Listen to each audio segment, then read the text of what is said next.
We've got a lot of great guests today. The first guest that we've got is a very dear friend, Luke, from not only CrossFit Scottsdale, but SickFit. Luke, welcome to the Wodcast Podcast. Thank you. I don't think I'd be a good friend if I was on this show. So,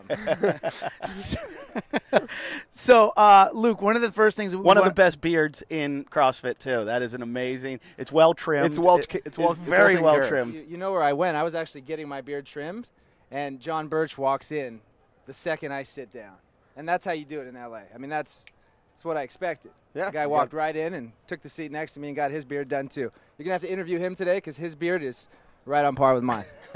You had a professional shave. That's awesome. Yeah. So, in fact, we talked about that yesterday. You had your wife give it a go just after this most recent vacation. Is that correct? Right. So, as your co-host said, once a year, CrossFit Games, you want to be looking sharp. I had the backscape cleaned up. My wife went a little too high and hit the neck meat. So, I had a little patch in the back. Had to get it fixed. So you got the head shaved down. Got it fixed. Did you get the pubes? Because I got a special, I got a Reebok insignia shaved into my pubes.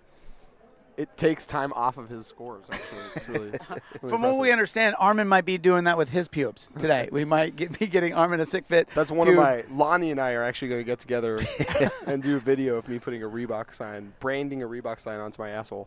Machete showed up to record today. This is the best part. Machete shows up without cash to the CrossFit Games, texts me and says, I can't get into the parking lot because I don't have any cash. And I said, I'll run you out some. And the next thing I know, he's in the parking lot. I said, how did you get in? And he goes, the girl working the gate was Mexican. And I go, what do you just flash the sign? And they're like, go ahead. He goes, they have a secret handshake. And then he said, no, I said to her, look at me. Does it look like I'm going to this thing? Because I'm working here. And she goes, go ahead. So we want to find out, there's a lot of people in the CrossFit world that know what SickFit is. But, Luke, I know that is a constantly evolving thing. Could you kind of explain to our listeners that aren't familiar or don't know what SickFit is? SickFit is a lot of things. It's a social media brand, first and foremost, where the sport of fitness can be showcased through videos, photo, and life. And that life could be your very first push-up, your very first muscle-up, or competing here at the CrossFit Games. So effectively this could extend beyond CrossFit is what I'm hearing you say. Of course.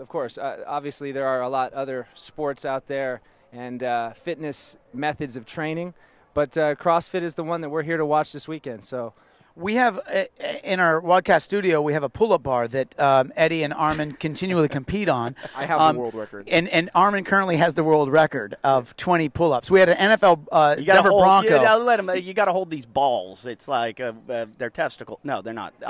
They're balls, so it's really hard on your grip. So it's not like a regular pull-up bar. So it's pretty difficult. And I did have the record until Armin just laughed at me. Hey, I saw two old guys, Andy Petronic and Kenny Kane here, do 58 and 50 unbroken pull-ups yesterday, respectively, at a CrossFit Los Angeles class. And I got to say, I did 35. These guys are twice as old as me. Is that why Kenny brought this up, so he could mention he did it? Because we haven't seen Kenny yet.